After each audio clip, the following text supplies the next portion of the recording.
En los textos del Antiguo Egipto se describen con gran detalle algunas de las creencias y prácticas religiosas que aquellos primeros pobladores de las riberas del Nilo practicaban en sus complejos rituales. Las convicciones de aquellas gentes en los dioses eran tan profundas que sus vidas estaban totalmente regidas por el faraón, el cual era el representante terrenal de la voluntad de los dioses. Por lo tanto, los egipcios eran devotos seguidores de las divinas normas y del orden cósmico, al cual otorgaron el nombre de Maat. Su creencia en la existencia de un más allá no era muy diferente a la de sus contemporáneos, aunque sus ritos y prácticas religiosas tenían algunos matices que las diferenciaban de las otras culturas por su belleza y sofisticación. El lugar del juicio final egipcio estaba situado en algún rincón desconocido entre el cielo y la tierra. Recibía el nombre de la Duat, también conocida con los nombres de Amenti o el nombre de Necherjertet, tal y como se referían a este lugar espectral de tránsito para las almas en algunas ciudades. Se tenía la creencia de que estos lugares enigmáticos estaban plagados de genios dañinos, de monstruos y de deidades primigenias con instintos salvajes, y siempre con el ánimo de acabar con la creación del dios Ra, el cual, según la tradición egipcia, fue el primero en existir, convirtiéndose en el creador de todos los seres, incluidos el resto de los dioses. Pero en el mismo instante del nacimiento del gran dios también apareció la Duat, el reino del más allá en la tradición egipcia. Desde el comienzo de su existencia la Duat ya contaba con algunas deidades propias, tales como la serpiente Apophis entre otras muchas. Según los antiguos textos, una vez que el espíritu del fallecido llegaba a la Duat debería cruzar sus 12 puertas y sortear multitud de seres malignos y peligrosos, tal y como se narra en el Libro de los Muertos, el cual posteriormente pasaría a llamarse el Libro de las Puertas. El libro era un instrumento absolutamente fundamental en los ritos funerarios. Al ser la Duat un mundo tan complejo, plagado de lugares tan extraños y repleto de deidades desconocidas con poderes extraordinarios, fue necesario crear este libro como una especie de guía del más allá. Allí se explicaba detalladamente la geografía del lugar y las características de los seres que allí habitaban. El Libro de los Muertos acompañaba siempre al difunto en su viaje final, sin él, el alma estaba perdida. Anubis, la deidad que se representa siempre con aspecto de perro o chacal, era el dios primigenio que gobernaba sobre aquel reino. El dios Anubis controlaba siempre vigilante cada rincón de aquel lugar perdido en los confines del sagrado océano Nan.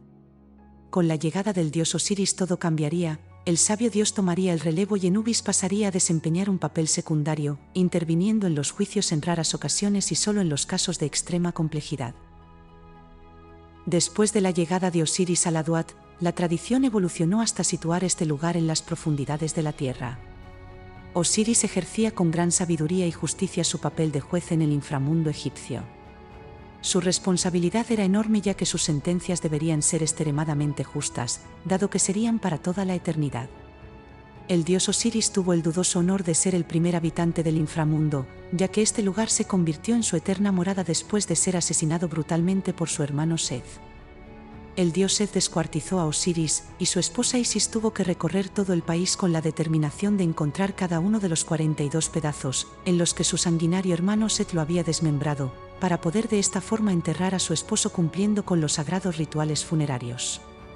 Isis era la gran diosa de Egipto, hermana de Osiris y Seth, y era conocedora de todos los hechizos ocultos y ancestrales de sus progenitores, haciendo sabio uso de sus grandes poderes con el ánimo siempre de ayudar a la humanidad.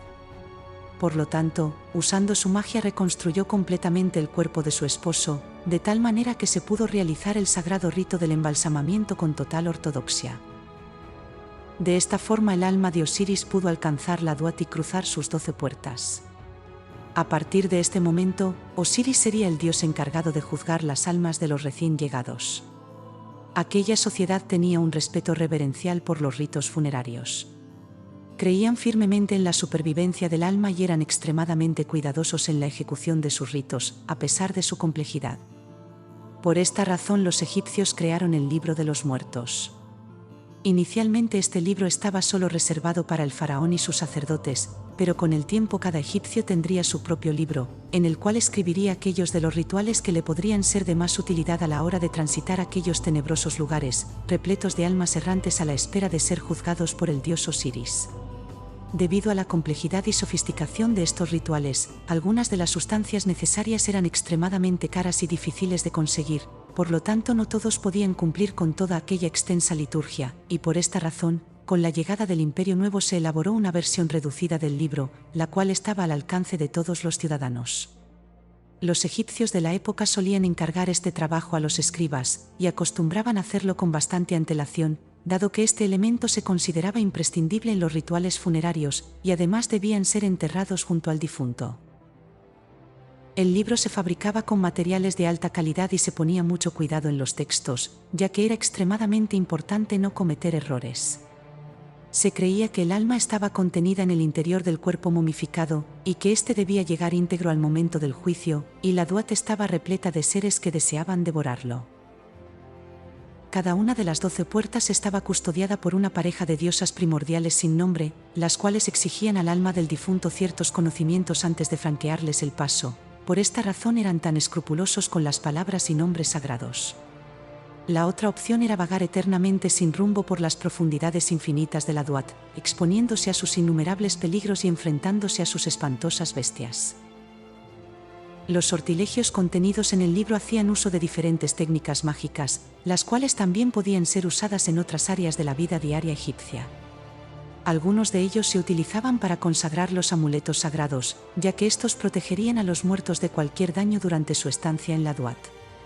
La magia era una actividad tan legítima y extendida como el propio rezo a los dioses.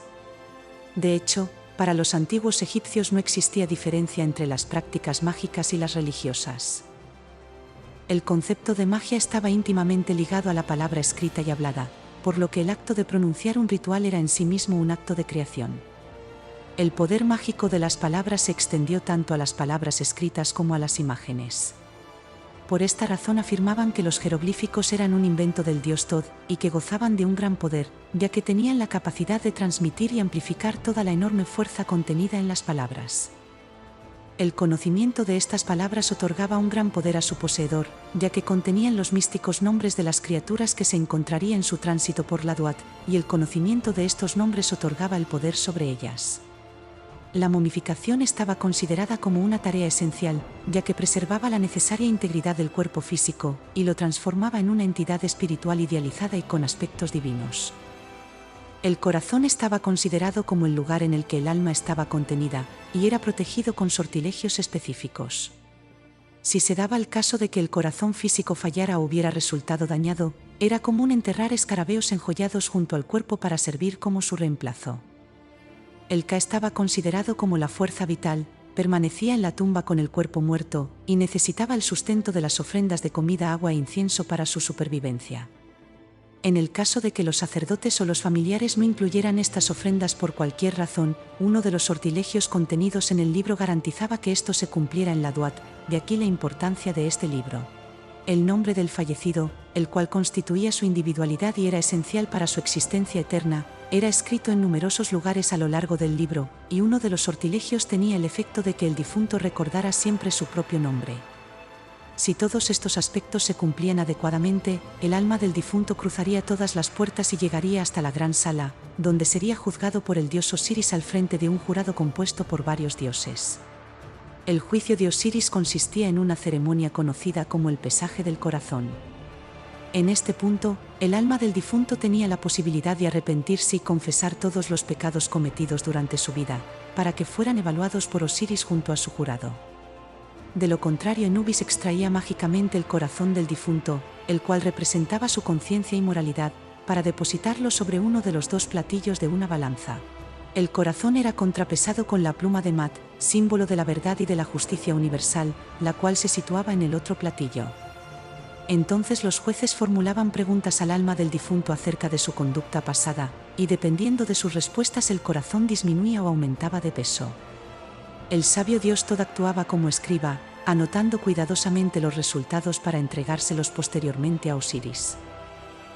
Al final del juicio Osiris dictaba la sentencia. Si el corazón era menos pesado que la pluma de Mat y la sentencia era positiva, su fuerza vital y su fuerza anímica podrían ir a encontrarse con su momia, y conformar así el espíritu bondadoso, para de esta forma vivir eternamente en los campos de Aaru, el paraíso en la mitología egipcia, donde la felicidad era eterna. pero si el veredicto era negativo, y su corazón era más pesado que la pluma de Matt, entonces este era arrojado a Ammit, el devorador de los muertos, un ser con cabeza de cocodrilo, patas traseras de hipopótamo, además de torso y patas delanteras de león, el cual devoraría irremediablemente su alma y ésta dejaría de existir. Esto aterraba a los egipcios, se le denominaba la segunda muerte y suponía para el difunto el final de su condición de inmortal. La sofisticación de la que hacían gala los pobladores del antiguo Egipto es de gran belleza y complejidad. Muchas de sus creencias eran tan profundas que han resistido incólumes el paso de los siglos, y han trascendido e impregnado con su imaginario las culturas posteriores, las cuales han imitado muchas de estas creencias que aún hoy nos fascinan profundamente.